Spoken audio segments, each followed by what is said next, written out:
This video was made possible thanks to my friends at Equinox Chevrolet GMC. Feel free to check out their inventory at equinoxcars.com. There's a link in the description. This is the Chevrolet Equinox EV, and this is the electric vehicle for the masses.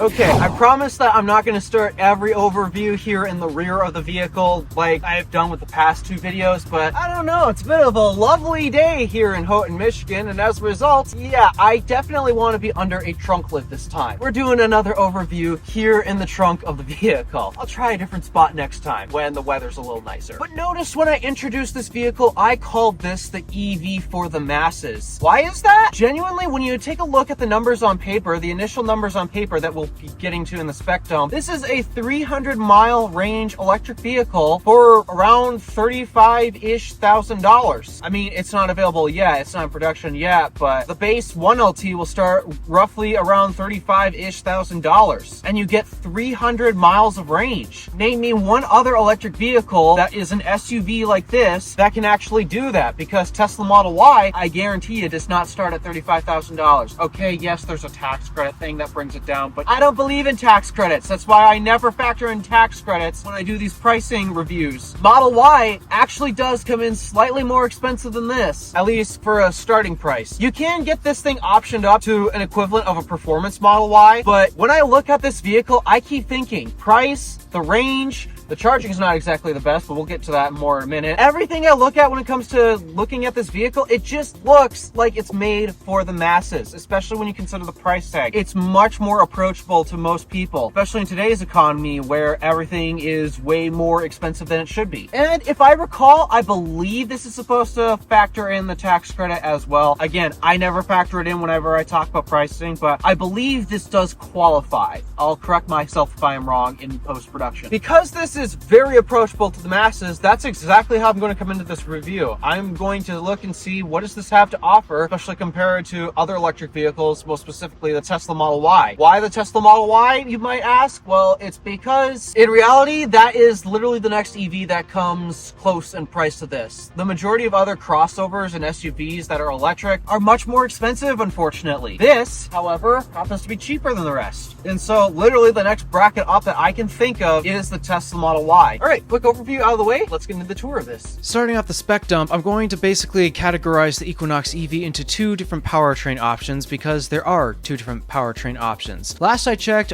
both of these powertrain options are available on basically every single model. Starting off with the front wheel drive, which is your base configuration, you'll have a single motor system in the front. Obviously, this is front wheel drive. This system will put out 213 horsepower and 236 pound-feet of torque. This system will achieve a 319-mile estimated EPA range. That's about 3.7 miles per kilowatt hour with the given battery pack. And speaking of that battery pack, it's an 85 kilowatt hour battery pack. This is the only battery pack available, so depending on whether you choose front wheel drive or all wheel drive will affect your total range of the vehicle. In terms of charging, this has an 11.5 kilowatt onboard charger for AC charging. That's 240 volts at 48 amps. And this pack is also capable of DC charging up to 150 kilowatts on the 400 volt class. We'll discuss that more towards the end of this video, actually, as of the complications with DC charging this thing. And then we have the all-wheel drive powertrain option, which is a front-biased dual motor system where the front motor is the primary driving motor, along with a basically passive, only decides to engage if it happens to be needed rear motor. It doesn't get used all that much, to be honest, but it's still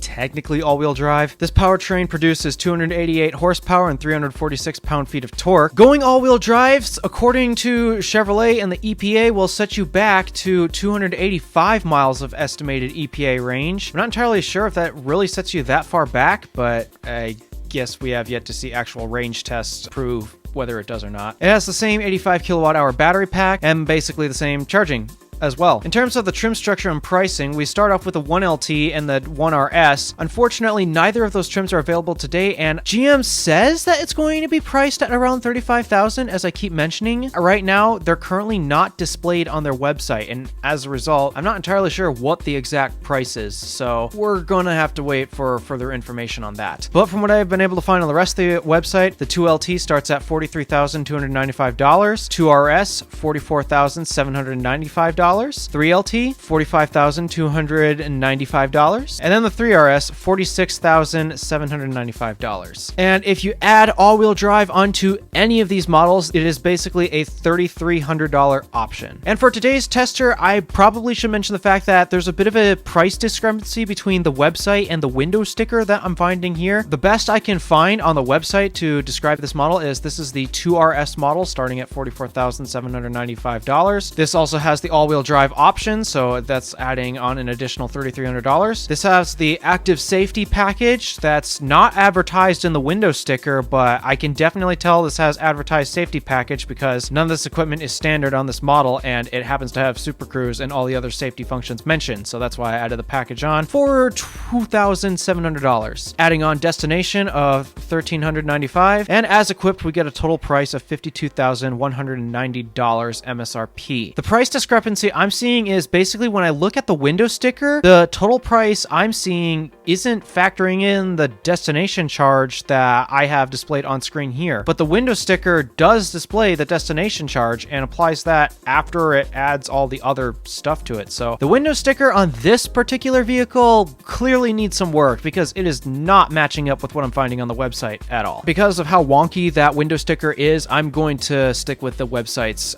pricing, and that will bring us to $52,190 as equipped. As always, we start our tour of the vehicle up front, talking about the lighting assembly and design and such. In terms of general design, kind of a bit of a sleeper in my opinion. You might actually miss that this is an Equinox electric vehicle going down the road. If you happen to know a lot of people who do not like EVs and would ridicule you for driving an EV, well guess what? This design is actually so sleeper, you might not even recognize it as an electric vehicle, especially considering that this is blacked out, so it's hard to tell whether there's a grill or not. Design aside, turning to our lighting here, something that I always find very important, we have our full LED light bar this time, going completely around the whole thing, not broken up by the bow tie. I actually see a crack right between the bow tie here, though the bow tie does not light up, however. So take that or leave it. LED turn signals, and then down here are your main headlights where you'll have your low beams and then your high beams. Everything is all LED. There's no fog lights available for this. And then of course, yes, EVs technically do need a grill. There are some situations where they need to bring in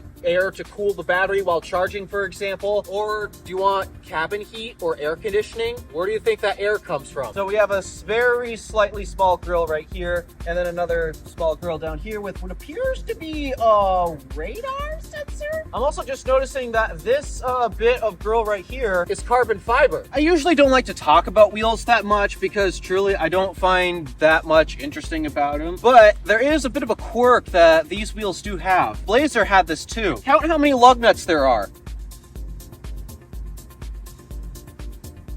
6.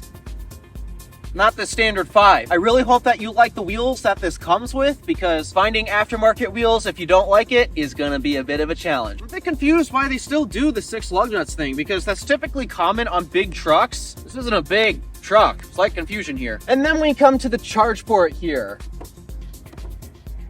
Hello. Thank you. Sometimes she's a little stubborn to open. So obviously our charge port here, because it is not 2025 yet, sadly, it is still CCS. Once NACS becomes available to actually be put on the vehicles, this vehicle will be shipped with NACS at some point, but until that point comes, it's still being shipped with CCS. In terms of your AC charging, this vehicle has an 11.5 kilowatt onboard charger, meaning it supports up to 48 amps of AC charging. Then when you want to do DC charging, all you have to do is pull this little tab out here, let it dangle to oblivion, plug in your DC connector, and on a good day and on the correct charger, you should be able to get up to 150 kilowatts peak. We're gonna discuss a little more about that in a bit, because charging this thing is actually a little quirky when it comes to trying to get full speed. I'll explain that towards the end of the video. And guys, be sure to remember when you are done DC charging, CCS, right? Be sure to remember to put this cap back on to protect the DC pins from the rain. It actually sprinkling right now. And then we come to the rear of the Equinox EV. Again, GM is continuing to do the same thing when it comes to their taillights. We have a full LED setup here, including LED brake and turn signal, along with an LED light bar that's kind of got some interesting quirky design to it. And then our reverse lights, where are those? Oh, they're right here. They're very slim LEDs right here. They got one of the two things correct when it comes to lighting. It's time to harp on them for the other thing again. Turn signals and brake lights are not supposed to be the same bulb. Stop doing this. Brake lights should always be red. Turn signals should always be amber. It's that simple. All right, ladies and gentlemen, let's see if I can get the hands-free trunk to work.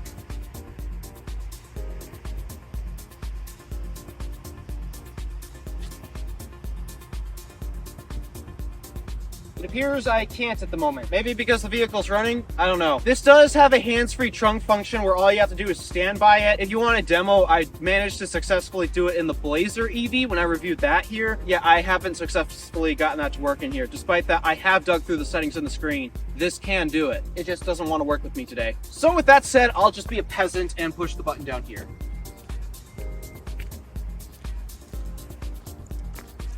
Coming to the trunk of the Equinox EV, this is going to be the biggest distinguishment between this and the Blazer EV. The cargo space. The trunk is technically smaller. I mean, this is overall a smaller vehicle compared to the Blazer, but you know what? Genuinely, looking at the dimensions of this thing, I don't think it's going to make that big of an impact. Though again, we'll use myself for scale in just a minute. But before I get in and test out the actual trunk size, I want to talk about the sub-trunk and what is included in this. I'm seeing some floor mats. I think these are floor mats. They look like floor mats. Should you happen to get stranded because you're an idiot and not listening to the trip planner or a better route planner to get to a charging station, don't worry. They have you one of the beefiest towing eyes I have ever seen. But getting back to the more important thing I wanted to talk about, the sub-trunk, which is actually very deep, by the way, we have the included mobile EVSE. So in case you're wondering what I mean by mobile EVSE, an EVSE is basically a charger that delivers AC power to the car. The reason why it's technically an EVSE and not a charger is because the charging module is actually located in the vehicle itself, under the hood in this instance. Yeah, you wonder why I didn't open the hood? It's because there's nothing to see.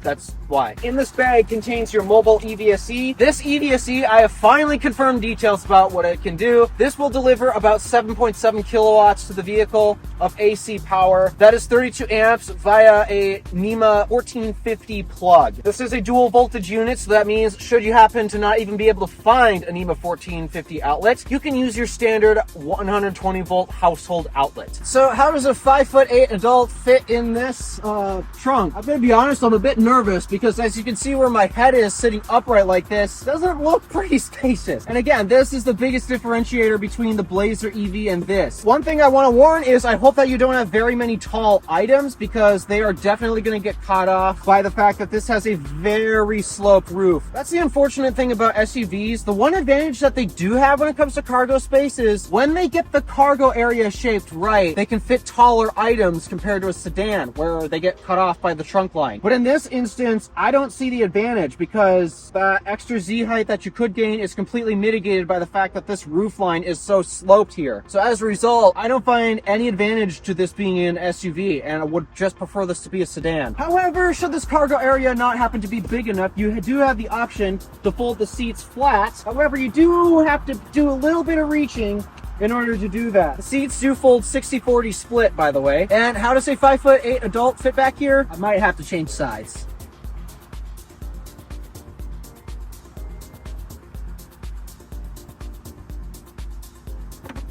I'm going to start doing the entering the vehicle segment a little differently where I hold the camera this time. This is the key to the vehicle. It's Chevrolet's standard key fob with their very extra hard plastics. Not exactly a fan of that. This does have remote start, by the way. So if you want to preheat the cabin or pre-cool the cabin before you get in, all you have to do is simply lock the vehicle, double tap, and your EV is started. It's going to be very hard to tell if it's running if you can't see the light. Otherwise, yeah, you're not going to have any idea if it's running. But the reason why I'm starting all the way this far away back from the vehicle is because this has a feature where you can approach it and it unlocks. Why is that important? Well, if you take a look at the door handles, they sit flush. So the way this works is all you have to do is tap that little pad right there, which is only on the driver's door handle, by the way. Take a look at any other door handle on this vehicle. No, you can't lock it that way. So, but then when it comes to unlocking it, that is a bit questionable. I mean, supposedly all you had to do was approach it, which is exactly what I just showed you. But what if that approach fails and you don't want to take the key out of your pocket still? Well, let me see. Push that in right there. Almost like a Tesla. Yeah, okay. So that's how it works, I guess. So all you have to do is just push this in right here, like a Tesla door handle.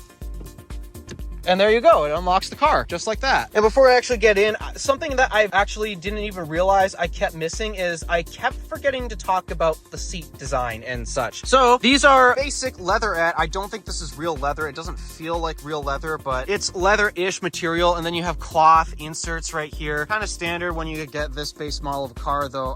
Considering the price tag of this particular model, I would have expected slightly higher material quality, but then again, this is a Chevrolet. Of course, you're not exactly going to get the nicest material on the planet, but it's a standard 8-way power seat with this is 4-way lumbar. You can't say that about every GM product. Like, for example, my car Stardust, a 2019 Buick LaCrosse, that only has 2-way lumbar. So now we can get in the car, and like a Tesla,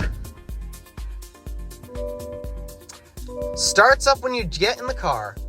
Just like that. And so we begin our tour of the Equinox EV by discussing just how similar this actually looks to the Blazer EV, but there are some differences actually. Like, obvious differences right here are the climate vents, which personally I think I prefer these climate vents more than the 3 circular sporty looking climate vents that actually are still here. But in the Blazer EV, there's 3 of these where these 2 are. So that's one interior difference that's kind of obvious to point out. I kind of prefer this setup. I think it looks nicer, especially because this is not supposed to be a sporty vehicle. So I think it makes sense. So I'm first going to start off with a tour of the cabin materials. We have a nice soft touch plastic, very soft plastic. Some say this is leatherette. This doesn't feel like leather. This feels very plasticky, but this is nice and soft and squishy. And then we had this interesting design trim piece here. This will change depending on whether you spec an LT or an RS. The example I'm in is the RS today, so that's going to have this red gradient accent and this dark piece. If you get the LT, you get a much brighter silver piece, and then further back this way you'll get a blue gradient accent in it. Interesting touch. I'm not sure what I think about it, but it's an interesting design touch. Moving down here, you'll have cloth armrest pad here, along with more hard plastics, because again, this is a much more affordable GM product. How do you think they got the price this low? Which, hey, I'm not going to dock them for that, because sometimes cabin materials just doesn't really matter that much, and as a result, I don't think we should focus on them too much in this car. But we got a lot more plasticky bits right here. The dash is a soft touch plastic. Got more of that accent piece here. The other doors got the same accent piece there. And then coming to our center console, we have more of that soft touch plastic. Or actually, no, this is a, what was it, cloth. I can't even. Why am I brain farting all of a sudden? It's generally going to feel like a very plasticky interior. That's how a lot of Chevrolet products are. If you want nicer materials, typically you have to step up to a GMC or a Buick, and yeah, obviously a Cadillac as well. But that's okay. This is supposed to be an affordable vehicle. I'm okay with the materials not being as nice. But back to the door here. Oh yeah, this is also, ooh, that is cold. I can't tell if this is aluminum or not. It feels nice and cold, I know that. But you'll find your door handle here, your power locks right here, and then also your window controls. Let's do the windows test real quick before it starts raining again. So driver's window auto down, driver's window auto up, passenger window auto down, and yep, they did some more cost cutting by not making that auto up. And then the 2 rear windows auto down. Oops, I may have destroyed the, sorry guys. Yeah, so the window tests could be better, really could be better, especially when it comes to family vehicles like this. Come on, the passenger window should at least be auto up as well. Let the missus have a fully power operated window as well. I think she'd appreciate that. We also have a storage bin down here with a cup holder for a average sized water bottle. I don't think you'd be able to fit a big water bottle in here. Speaker grill right here. And then coming here, we got our circular climate vent, the same thing that you'll see in the Blazer EV. And then down here, we'll have some of the very few physical buttons you'll find in this interior. Ultium platform is trying to get rid of some of these physical controls right here, kind of like how Tesla does it. But you'll find this brightly silver plated parking brake right here. This is for your lane keep assist, your auto hold function when you come to a complete stop. And this button right here opens the trunk from the interior. It also closes it. I said it also closes it. Thank you. Dang, that trunk does not like to operate. And then, of course, you'll have your interior lighting controls for how bright or dim you want it to be. Coming to the steering wheel here, it's nicely leather wrapped. If you guys recognize what this bar means, yes, this has Super Cruise. And here's the camera tracking and such to actually use Super Cruise. I'm going to do what I can to demo that on the test drive today. But the steering wheel is basically the same one out of the Blazer EV. I'm not exactly a fan of this particular wheel. This seems a little convoluted with the two different toggle switches right here. I kind of prefer the simpler D-pad style that they had last time. I'm not exactly a particular fan of the button layout and the design of this, but that's the steering wheel design itself. If you want to change the gauge cluster, speaking of which, this is a fairly sized gauge cluster. You want to change the design of that, that's this button right here, and you can get a few different displays, including a map. Yes, you can put a map in the display if you want. Also on the wheel here, you'll happen to find a regen paddle, because if you don't like to use one pedal driving, which makes no sense to me because this is an EV, one pedal driving to me is an advantage of this, you can use this regen paddle instead, where you can push. Oh, it's broken up into 2 bits? Wow. Okay, there's 2 bits to this paddle. What's this? Oh, wait, hold up. The bottom bit is a seek toggle. That's cool. I did not know that. And yeah, there's one on the other side too. Oh wait, this is volume. So yeah, these are volumes. There's the volume toggles right here on the back of the steering wheel. I did not notice that last time. So okay, if this is a next track, is there a previous track? Yes, there is. Okay, I did not notice that they had these toggles on here last time. Huh, that is interesting. So yeah, there's secret toggles on the back here. That's cool. Coming to our stocks here, this is going to be one of your busiest stocks right here. This will contain your wipers and your headlights functions. The rear wiper is also right here too. This is a very busy stock. I do like, however, that this dial is completely passed through on the entire physical stock here. So as you can see, I can manipulate it from the backside here, and there's actually a little tab on the back to help you flip this. So nice design. And then on the other side here, we'll come back to that in just a slight bit. Okay, I think that takes us to interior storage of this. This is where I talk about the size of everything. So starting off here in the center console, an obvious spot, we got a small little bin right here that you can easily remove to access more storage. And from what I can tell, there are basically nothing else in here. This is nothing but a storage bin. It's kind of weird to see this cable slot here, because I can't find any ports. There's not a single plug in this. So yeah, I'm a bit surprised they have this here. Moving up, we've got a spot for your pens. You got your standard cup holders here. You have a nice big area for your phone right here. And considering the indent I'm seeing right here, I think you can get a wireless phone charger in here. I'm saying think because this does not have one. My phone is not charging, obviously. And then of course, one of my favorite features about new cars today is the center pass-through right here. And this one is fairly sized. I like the size of the center pass-through. And all of that storage is made possible thanks to, coming back here, an electronic shifter. So the way that this shifter works is actually fairly self-explanatory. All you have to do is basically pull this forward and down to put it in drive. You want neutral, just pull it and hold. You want reverse, pull it and then up, which will bring up this nice backup camera, nice resolution, and a 360 cam to go with it as well. And because GM loves their camera angles, they'll give you a standard, an overhead view, different side views, and then if you're going to tow with this thing, they give you a hitch view as well. And then to put it in park, all you have to do is just push the silver thing inwards and you're parked. Coming to our climate controls, this actually surprised me, and that this is actually a single zone climate control. Seriously, what vehicles today still ship with a single zone climate, especially at this price tag? But yeah, this has single zone climate with some of your functions here, but other bits of functions are going to be found up here, like your recirculatory button and your defrost button. Oh wait, there's a defrost button here. Okay, this is weird. They have, obviously there's an AC button to turn on the AC compressor for the vehicle, but what's this heat button? I don't know what this heat button's for. It's not for a heat pump, is it? But no, that'd be more efficient than using a resistive heater. I don't know. That's weird that they have a heat button, because typically it's either you want heat, then turn the AC off. You want cold, turn AC on. I'm sorry, that's just baffling me, because this is automatic climate control. There's the auto button right there. And then if coming to your seats, there are ventilated seats available, but I don't know what it takes to actually get them, because these are just heated seats. And I hope you don't mind touching the touchscreen for them. And before we get into the infotainment system, which my phone is probably playing something already, and before we dive deep into the infotainment system, I want to take a sample of the audio system. This has the bass sound system. There is an optional Bose system like most GM products, but this is the bass sound system. So let's take a sample of it.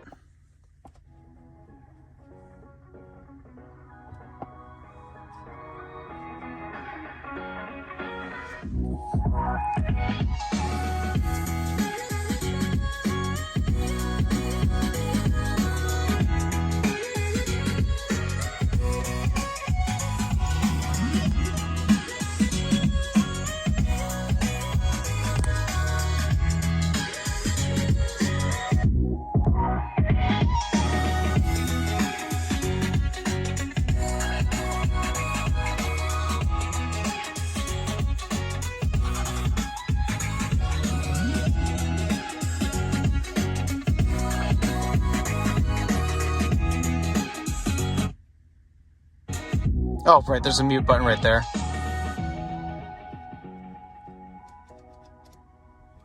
So, yeah, this is a bit of an odd thing right here where, yes, you have a screen right here, but the truth is this does nothing. Well, other than display the audio icon when you adjust it, but literally, this does nothing. You touch this, it does nothing. If you want to mute the infotainment system, you have to push the power button up on top here, which is interesting, to say the least. Yeah, I don't know why they did this, because in the Mustang Mach-E from Ford, I know you can push the center of this and it'll do something, so not sure what GM was thinking with that. But I guess this is where we dive into the main infotainment system, the heart of this vehicle, because you might notice there's not that many buttons in this interior, and that's because you're going to find the majority of your vehicle functions here in this 17-inch screen. This is a big screen, especially for this affordable of a vehicle. And this screen is standard on every Equinox EV, which is crazy to me. This is a very good infotainment system. I love it a lot. Despite that, I do have a few gripes with it. In terms of the actual basic infotainment system, this is your main homepage with a bunch of settings and various things that you probably won't be accessing that much. I'm actually surprised that all the things that you probably won't regularly access are here, while everything you will access is most likely going to be on this screen. Oh, fun fact, Google Podcasts, that surface is dead. Why is it here in this car? I'm very confused about that. Maybe they decided not to put these on the main homepage because you got your shortcuts up here, which by the way are reconfigurable. So let's say this is an electric vehicle. I want to frequently access charging a lot. All you have to do is just drag this right here and I can put this in the shortcuts menu right here. I love that. I wish more infotainment systems let you do that. And then if you want to remove it, just drag it and remove it just like that. So just like the Blazer EV, this is based on Android Automotive, not Android Auto. There is a difference. And this being based on Android Automotive is you're going to notice there's a lot of Google services integrated into here. Like you might have noticed Google Podcasts, which is dead by the way, Google News, and also most importantly, Google Maps. Yes, integrated Google Maps. I love that. Why do I love Google Maps being in this thing? It's because it actually can update based on when things change, because not every business is going to be located at the same address forever, or sometimes people move. It's important that the maps is actually updatable so that way the address book is also up to date as well. And then also you might notice with this particular map, you might take a look at M26 and US 41. Those are actually green, which is not typical for Google Maps. Why are they green? Well, it's because of this vehicle being equipped with Super Cruise. The green roads here mark that these are pre-mapped highways for Super Cruise. But once you leave these green roads, yeah, Super Cruise is disabled because it only works on pre-mapped highways, which I think is a bit of a shame if you ask me. But yeah, Google Maps is pretty great. Also, I want to test out the route planner on this, so I'm going to do a quick search. So let's see how this does for route planning to get to where I'm going next week. Come on, I can't type. So let's see what route planning is like. How well does this do a route plan? I'm very curious. All right, so it's factored in a few charging stops and those are looking kind of long. Let's see the details. So it wants us to stop in Crivets, just like the last one. Crivets is a very slow charger and it wants us to do a 25-minute charge. Nina, what's that? That looks like another slow charging station. Again, I would not do Crivets or this Nina one here. I would instead go to Electrify America in Green Bay and use the 150 there, because actually that station is only 150. There's no 350s there at all. So yeah, I would rather go to Electrify America in Green Bay, which this is capable of recognizing Electrify America stations, as we can see right here. Though this wants us to do a 50-minute charge there. Jeez. Fair Oaks, there's another EA there. 50 minutes? Oh gosh. Wow. These are some deep charging sessions. Then again, I don't know if that's because of the way that this vehicle charges. We'll get into that more at the end of this video. But wow, these are some long charging sessions. So the route planner, I'll say, is relatively okay. It's okay at best. It's usable. Is it great? No, Tesla still has the best route planner available today. This definitely does not have that, but it did an okay job. We also have other things like our phone here. I'm not going to enter that so you guys don't see my contacts. We also have our music right here. Basically, the rest of the infotainment system is self-explanatory. I'm not going to dive into the settings of this because it's basically the exact same as the Blazer EV that I was just in, but instead I'm going to dive into the charging menu right here once again, which yes, it's the same as the Blazer EV, but I think it's worth pointing out and mentioning. So this right here will set your charge limiter for the vehicle, which you can limit it all the way down to 0%. Just kidding, it actually limits it only to 50%. And so that way I don't make the same mistake I did last time, I'm going to set it back to 100% when I do the charging test. You can also schedule your charging, so that way if you can take advantage of off-peak hours during the night, if your utility lets you, you can schedule it to delay charging until you get cheaper electricity, which is nice. And then right here is one of the most important things. This This does have automatic on-route battery preconditioning, which it was great, but should you happen to not need to know where the charger is and you don't want to put it in the navigation, all you have to do is, oh, I guess it's running. There's a dedicated section right here to manually start preconditioning the battery for a faster charging session, which it has been doing this entire time. And as you might notice, take a look at the kilowatt output right there on the display. It's using that to warm the battery up, which actually I think it's already warm, to be honest. You'll also find some various other small things like auto park assist.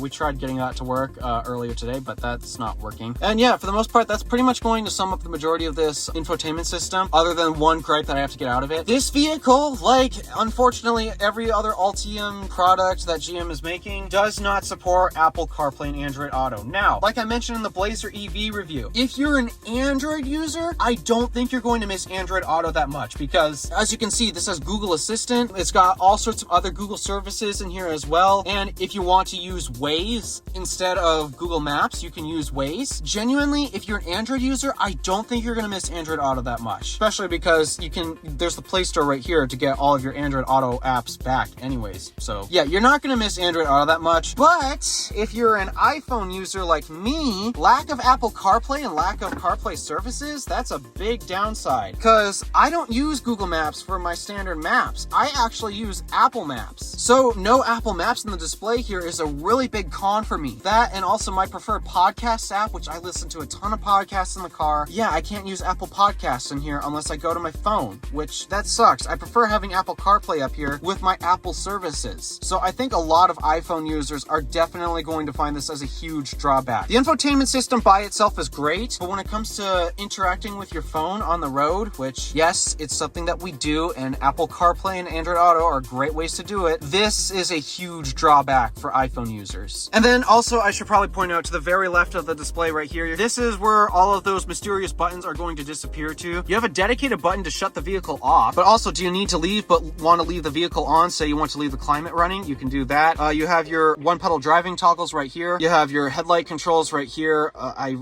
really don't like this, at least they're automatic. And then if you can't find any of your other controls, there's that button right there. And unfortunately, not even this page has all of your controls. Oh, speaking of which, traction control button right there. That is a very important button, especially up here. But yeah, if you want more controls, you have to tap that button here, and then you get doors and windows, your power locks and such. The rest of your lighting, be it your dome lighting and such, yes, you have. The only way to turn your dome lighting on and off is through here. I don't like that. That's not exactly great design. So yeah, there's some things that I wish were actually physical buttons. I mean, thank goodness traction control is literally 2 taps away. This is a very important function for us up here in the winter time.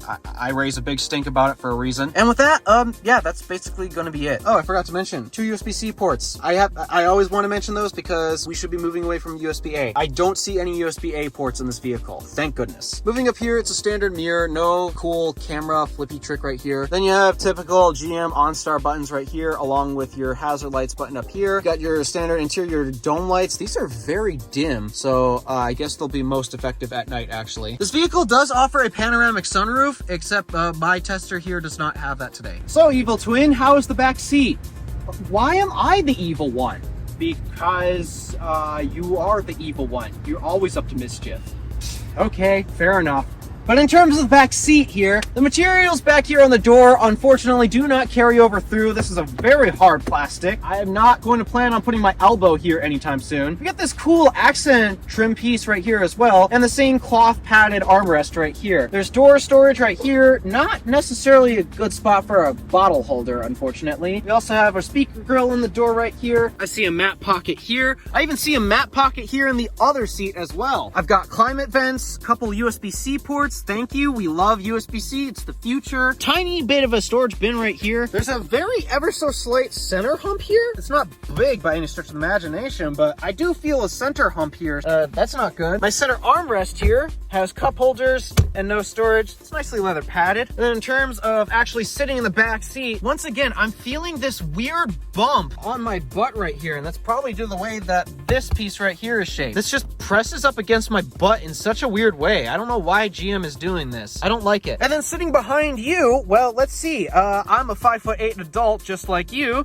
and I got gobs of space right here. Then again, that's because we're both 5'8". When we slide over to see what the seat all the way back torque is like. I have maybe an inch, maybe just an inch. Feels a tad bit claustrophobic back here, especially considering there's no pano sunroof, which is kind of sad, but I guess beggars can't be choosers. Unfortunately, I can't take this on my usual test route once again, but I'm gonna make do with what I've got. So we're gonna start with low speed calibration, see how they tune the motors.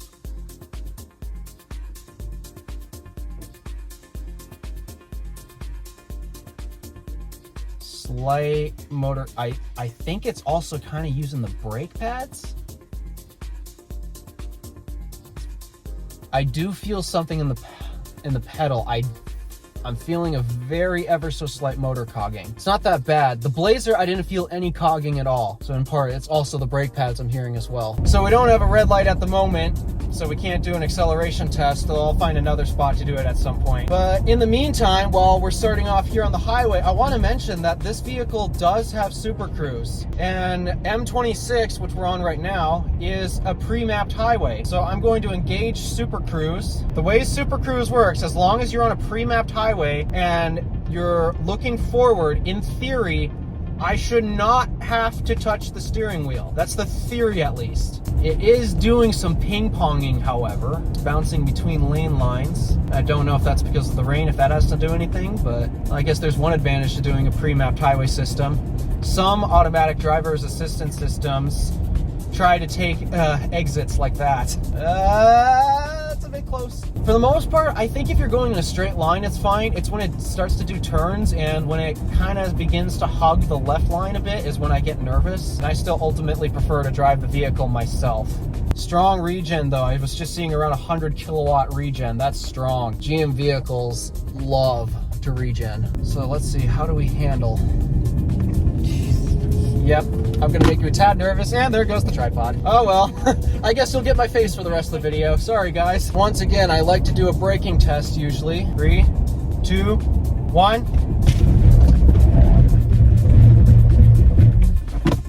Whew. So we did a little more sliding than the Blazer actually. Probably because of the wet roads though. I wouldn't be shocked if that's the case. Last time, however, I was not sent into ABS territory.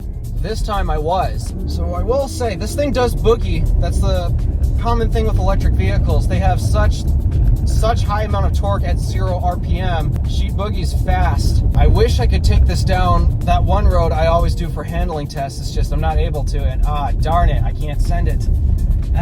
This is why I like going down the roads I do. There's usually no traffic down them. But just like the Blazer EV last time, this vehicle also has a very low center of gravity, so it handles corners fairly competently, at least from what I've been able to test with that one sample back there. In terms of suspension, it's okay. It's not going to be the softest thing in the world, but considering where this is positioned in the lineup and considering the value you're actually getting out of this, I don't think I can complain too much. Also, keep in mind, guys, I'm used to driving a Buick with really nice suspension. Yep, there goes that torque. That's 60. So not the fastest EV in the world, but this doesn't need to be. It doesn't need to be a Tesla Model Y performance. It's just fine. In fact, actually, I still think this accelerates much faster than even most gas vehicles that you can buy today. So the performance and the driving dynamics at hand, especially considering the price tag, it's fine. I don't think you need anything more than this. So other things I'm going to talk about from my perspective, visibility is something that I care about a lot as of right now, and it might have in part due to the window sticker behind me, but I cannot see behind the B-pillar at the moment, so that's not good. I do have the mirrors adjusted for me though. The mirrors are okay. The height of the hood is actually at a fairly decent height. It could be a tad lower, but that's the case with most other SUVs. They always like to raise it just a tad higher to make you think you're in a nice tall vehicle, high off the ground. In fact, seating position, personally I prefer a tad lower, but this is not anywhere near as bad as the Terrain that I had as a loaner for a month. 100 kilowatt regen, jeez. This thing loves to drink the juice.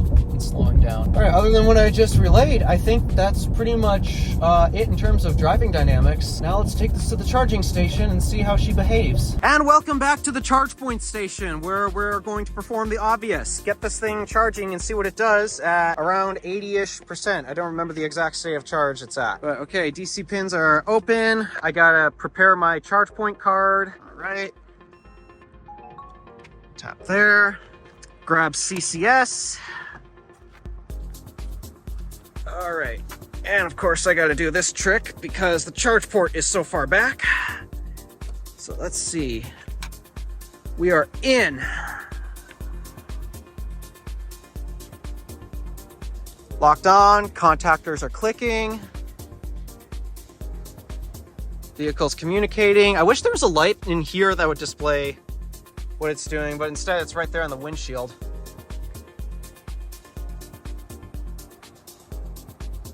Station thinks we're charging, but the vehicle doesn't. Oh, now it does. More contactors clicking. All right, what are we gonna pull at 82%? Probably not a lot. Whoa, 60 kilowatts. That's not bad. Let's see, can I get more details? Yep.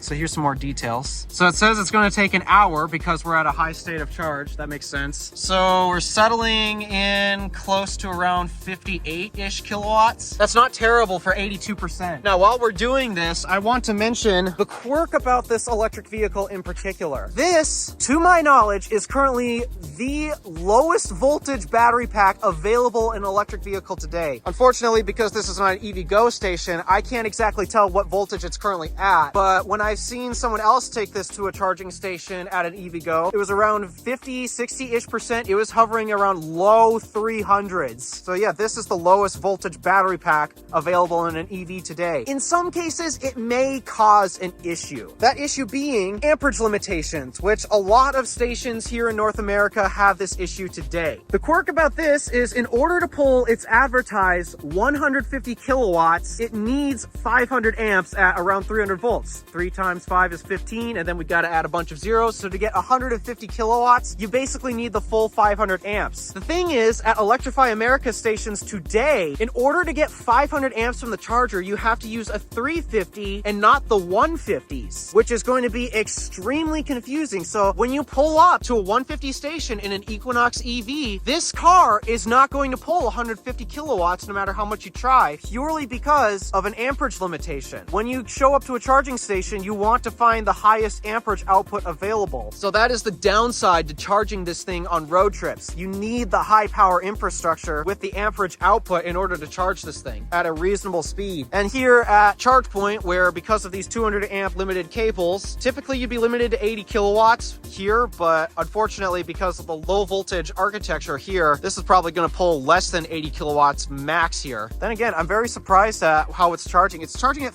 still around 58 kilowatts. That's not bad for almost 85%. Jeez. But yeah, that's basically going to sum up charging. And now we're finally going to put this on the cardboard. The system I use to rank each vehicle against each other should I need to look back and reference things, but also just to give you guys a better comparison. I break this down into 3 different categories, and each category has 5 subcategories, and how I calculate these scores is shown in a document linked in the cardboard if you want to check it out yourself. Starting out under the hood, in terms of power, this system produces enough power to score a 6 out of 10. In terms of range, I'm very shocked to see the range numbers that GM is advertising with this, and as a result, it's good enough for a 7 out of 10. Drivetrain, all-wheel drive is not standard. It has to be optioned on, and as a result, this is going to get a 4 out of 10. At least it's available. Otherwise, it would get stuck with a 2. 0 to 60 time is done in roughly 7 seconds, and as a result, that gets you a 5 out of 10. In terms of charging, normally this would get a 5 out of 10 for being 150 kilowatt DC charging and 11.5 kilowatt onboard charger. However, considering that this still happens to have a CCS port and not NACS, I always dock it heavily because seriously, we should not be using CCS. And as a result, because this vehicle has it, I have to give it a 3 out of 10. Once it gets NACS, I'm going to give it the full 5, but I'm still docking it because this is not a charge port we should be using. Bringing us to a total of 25 out of 50 for the under the hood categories. In terms of the weekend categories, styling,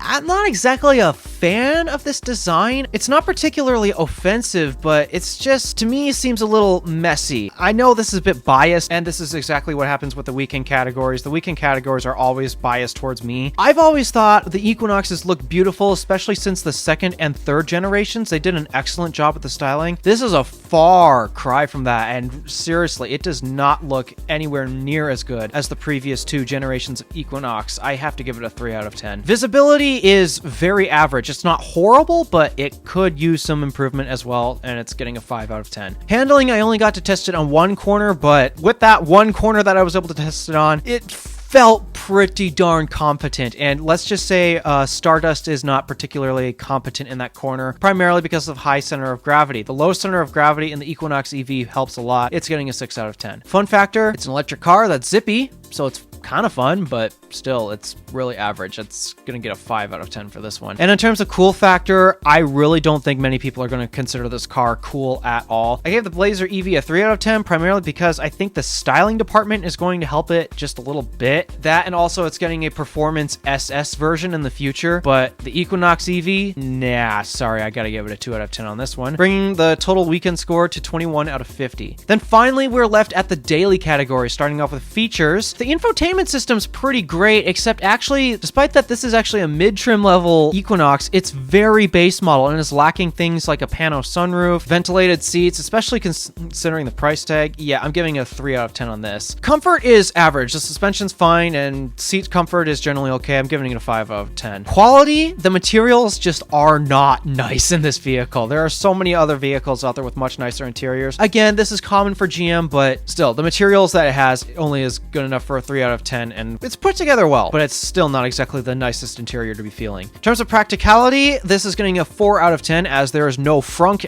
to store things, and truly the trunk is a shame. If this was how they're going to handle the trunk, then they should have just made this a sedan. I'm sorry. Just, this is getting a standard 4 out of 10. But in terms of value, the Tester I have is kind of expensive, nearing roughly $50,000, but I think that base model is so appealing, especially in today's day and age. Yeah, the base model is not going to have as many nice things, but I mean, you're still getting that 17-inch display that's with a really good infotainment system, and the base powertrain by itself. Sure, I tested the up-spec all-wheel drive model, not the front drive model. In terms of the battery and the charging and everything else about it, I don't think there's really that much that can go wrong. That, and I think this is going to sell extra well because there's not that many other electric SUVs with 300 miles of range anywhere near this price category. And as a result, I think it's going to sell well. It's going to do well for GM, and I think I should give this a 7 out of 10, bringing the total daily score to 22 out of 50. Add them all up, we get a grand total of 68 out of 150, below the Blazer EV. That's because objectively this is a worse vehicle compared to the Blazer EV. Blazer EV is spec'd up much nicer, albeit we have not seen the base 1LT trim yet. But in general, comparing this to the Blazer EV has nicer materials, it has more space, it's a faster charging vehicle, making it a better road tripper. Yeah, the Blazer EV is definitely going to pull away. But again, the Blazer EV is going to come at a higher price tag compared to the Equinox, just factoring that in. And then the final vehicle that I mentioned I was going to compare this to a lot at the beginning was the Tesla Model Y. I haven't brought it up just yet, but now I'm going to. How does this compare to the Tesla Model Y? I haven't officially reviewed one yet, but I think this is going to be Model Y's new main competitor, especially on the cheaper end of things. Sure, Model Y performance is still going to compete with Mustang Mach-E or Hyundai Ioniq 5N or something like that. But when it comes to the base Model Y and comparing this to the Equinox EV, I think they're much more comparable and closer related than you think. They're similar sized vehicles. The Equinox has slightly more range actually, but also comes in cheaper. But again, Tesla does software better. So to me, these are so comparable. These are really the two vehicles you should cross-shop, Model Y and Equinox EV. Overall, I'm pleased with the work that Chevrolet has done to the Equinox EV. I really have enjoyed my time filming and reviewing this car. It's still not a vehicle for me, as I am a sedan type person and not a crossover SUV person. Yeah, you already know my thoughts on that. I can't wait for the Bolt to come back because truly I'm sad that the Bolt is gone, and it's supposed to come back in Ultium form as well. But in the meantime, this is a really great option for most people. All right, thank you for watching. Do me a favor and interact with the stuff below. My name is DeWolf, Random Alpha, signing out.